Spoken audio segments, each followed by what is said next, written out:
El sòl és un recurs molt important per a la supervivència humana perquè hi ha una frase que vaig sentir una vegada que diu: el sòl és la fina pell viva de la terra on allò mineral es converteix en vida i on la vida es converteix en mineral.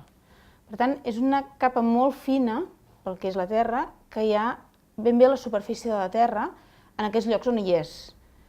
I en aquesta petita capa és on creixen tots els organismes vius, dels quals uns i altres després ens n'alimentem nosaltres.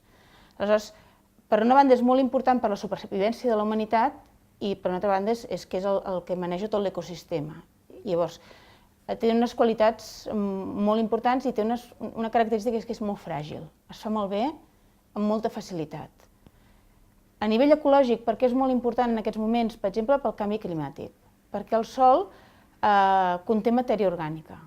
I la matèria orgànica és un magatzem de carboni. Per tant, quan perdem matèria orgànica del sòl, aquest carboni se'n va a l'atmosfera en forma de CO2.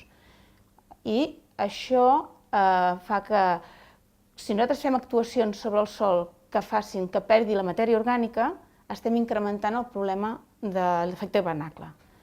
Llavors, és molt important incrementar la matèria orgànica en el sòl i les pràctiques que s'estan fent actualment és més aviat tirar enrere, destruir el sòl, pavimentar el sòl, compactar-lo, erosionar-lo i tota una sèrie de pràctiques que van cap a que la matèria orgànica del sòl es destrueixi.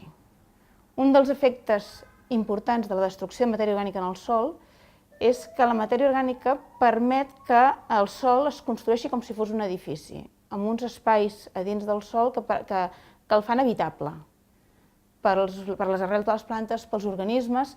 Aleshores, si nosaltres destruïm aquesta matèria orgànica del sòl, per una banda estem incrementant CO2 a l'atmosfera i per una altra banda estem reduint la fertilitat del sòl i reduint l'alimentació i provocant que les plantes que cultivem tinguin més malalties.